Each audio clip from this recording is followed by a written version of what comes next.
Alright guys, we are back today with a new car update. As the title says, this is my brand new to me Ford Bronco here. So this thing has been anticipated for well over a year now. I ordered this thing over a year ago, and it is finally to formation and it's here. So I never thought I'd actually see the thing, but like I said, I ordered it over a year ago, so I knew it would take forever to come in, and it's finally here. And with all that being said, I built this to what I wanted it to be. I spec'd it out to kind of what I wanted. And unfortunately, the Ford tracker never worked for me on this, so it literally showed up. I never got like a build date or anything. So I just literally had gotten a text message that the car was in from my dealer, and it was here. So it was here. I had nothing to really anticipate. I just knew I had a Bronco on order. I never really knew when I was going to get it. But what I will say is I actually had a trailer hitch option added to this. And back when I took delivery of a Maverick, I dropped the trailer hitch, and I literally got it like 3 weeks later. So it was all in the trailer hitch. The trailer hitch was holding this build up the whole entire time. Unfortunately, I wish I would have known that. I probably would have dropped it a year ago to have gotten it. You know, I probably would have had it probably for at least a year now if I dropped the trailer hitch. So this Bronco obviously is a big bend, if you couldn't have already told by the wheels. You can tell by the big bend badging right there on the side. And it does have the stock wheels on it. This doesn't have the Sasquatch package or any of that other stuff. I really didn't want the Sasquatch package, more or less because it was about $6,000 extra, and that's just a lot of money on top of already paying for something like this. But besides the fact, the wheels, I'm not a big fan of the wheels and the tires that they gave those Sasquatch packages. They're just not my style.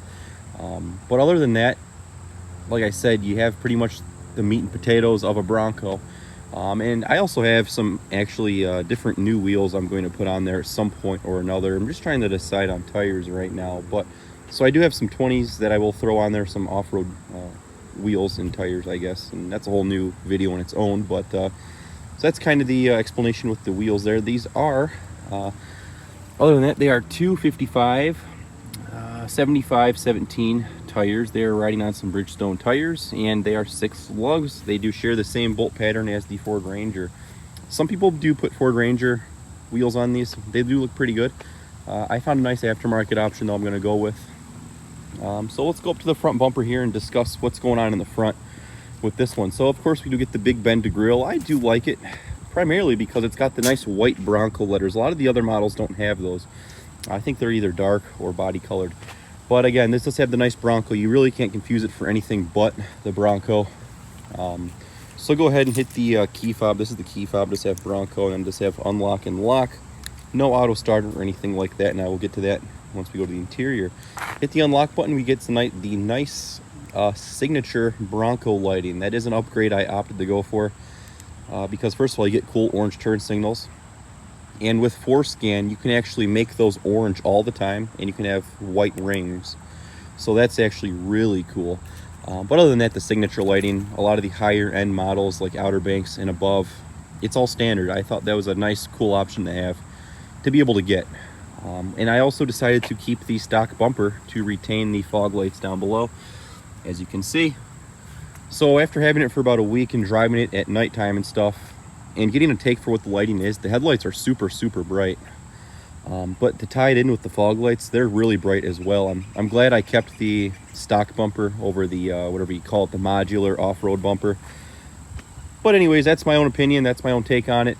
I think the front end lighting is perfect. I don't really need pod lights or anything that I can at least tell. I think it's very well done. And just looking at the windshield, just little Easter eggs on this thing are super cool to see. You get the established in 1966 with the Bronco logo. And of course, you're gonna probably lose that when you get some rock chips, because these are notorious for rock chips. This in like the Jeep platform, but you know, that's all cool stuff. Mirrors, they're just the manual folding mirrors, and you can see there's all types of bugs on it. That's what you get with this style here with the flat windshield. We have blind spot mirrors as well, and this is iconic silver, I think it's called. I'm such a fan of silver. It looks good on almost any car. It's just a color that can go with anything.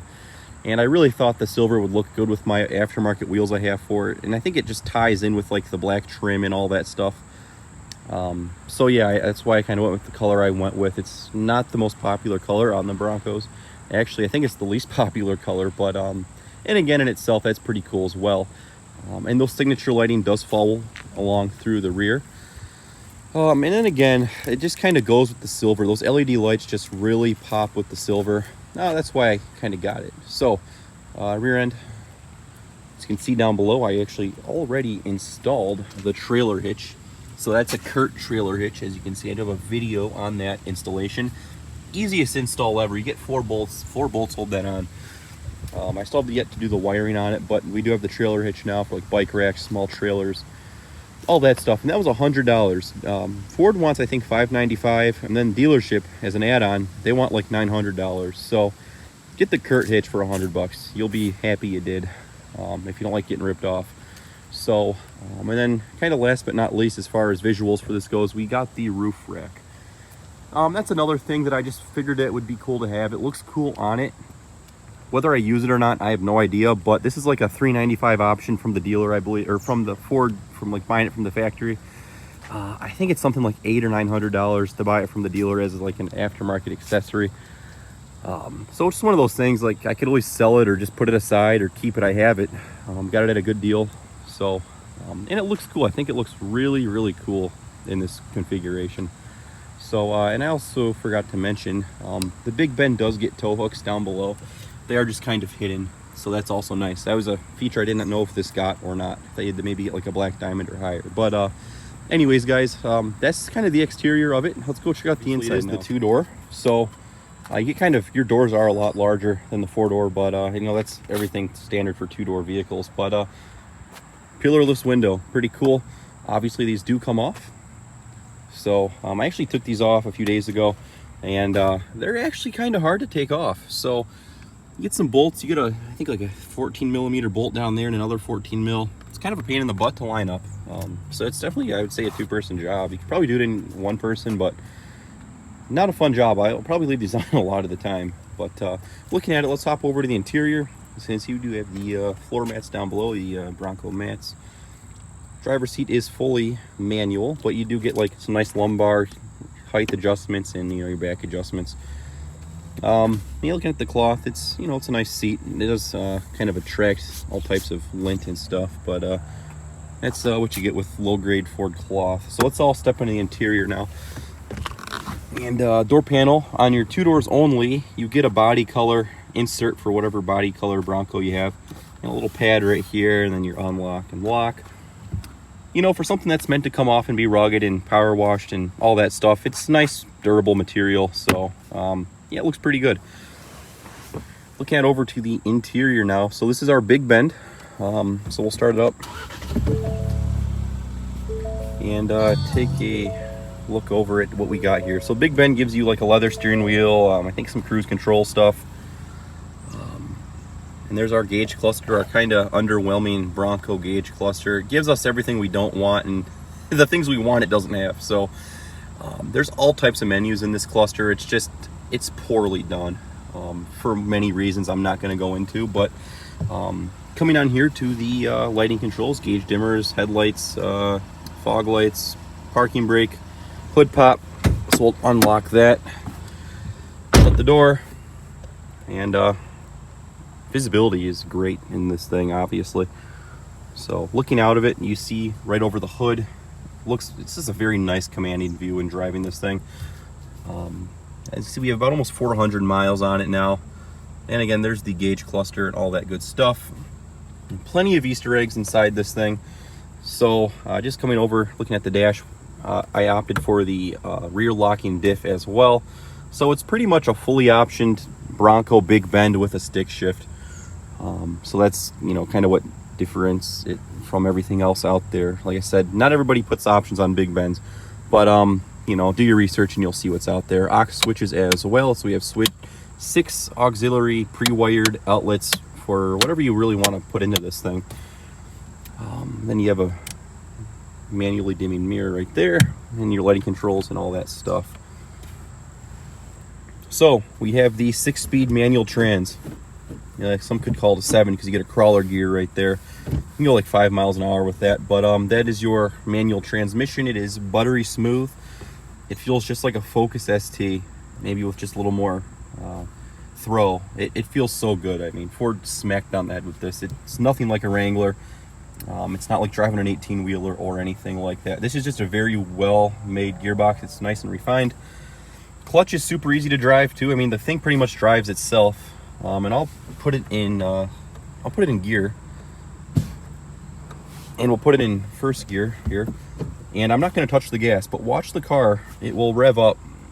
It'll actually rev up to 1,000 RPM without your foot on the gas, and it pulls you right out. So that's actually pretty weird. I don't know how I like it. It's kind of dummy. It's like kind of the reason. It's like, why you buy a manual trans if you're not going to drive it yourself? But yeah, that's what it is. So, and I'll stall it and show you kind of what else it does. So when you stall the car, you put your foot in the clutch, it'll actually restart. So that's kind of cool, but again, it kind of defeats the purpose of having a stick shift. You know, you want to drive the car yourself. You don't want to be driven and told how to drive. But we'll put the e-brake back on. And another thing I'm getting used to, I kind of like the push button parking brake. You know, whatever, it's what it is. And then of course everything else is just auto or standard single zone, no automatic climate control, which again, big deal. You get down here, you do get the Made in Dearborn placard. So you get like the Made in Dearborn placard, which is pretty cool as well. The camera will focus on it, but yeah, that's what it is. That's kind of cool.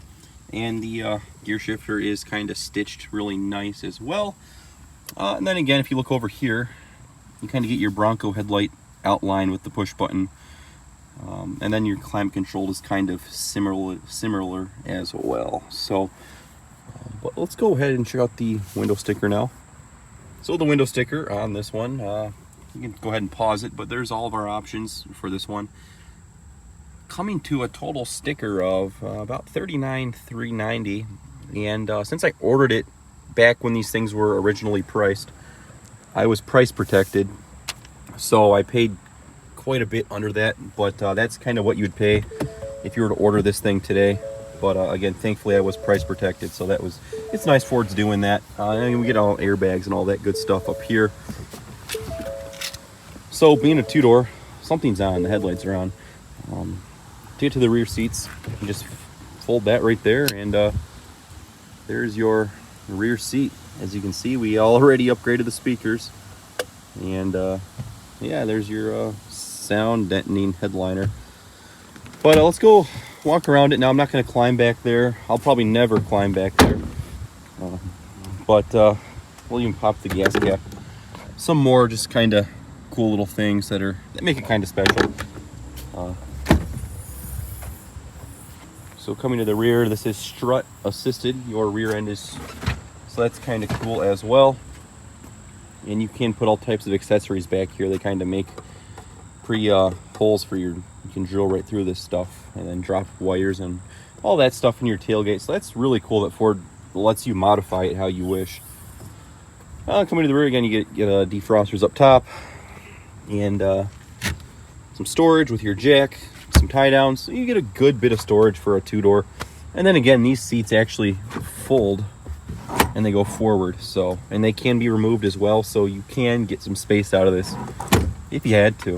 So then right here's all your disconnects for your top. You plug your washer jet into this, and you plug your power for all your power stuff right there. So Ford really does it well for you.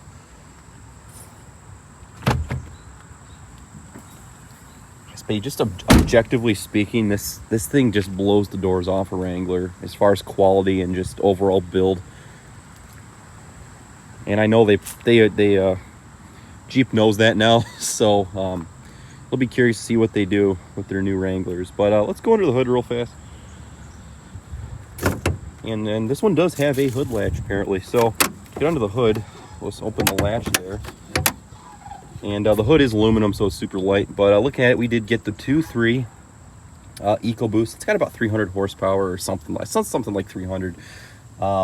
it is pretty good for this two-door. It gets out of the way, especially with the stick. It's a blast to drive. Look at all the room you have under this thing to work on in the future. This is nothing like the 2.7. The 2.7 is a mess. But anyways, we have the 2.3 again. So whatever maintenance that's got to be done out of warranty should be a breeze. So, all right, guys. So that kind of wraps up the Bronco. I would expect to see this one around for a while, as this has kind of been something I've been anticipating for quite some time. I don't really see myself getting rid of it. But we'll see what time will tell what happens with this thing. But like I said, I do plan to keep this and make some cool videos on it for quite some time. So as usual, guys, thanks for watching, and we'll talk to you all later.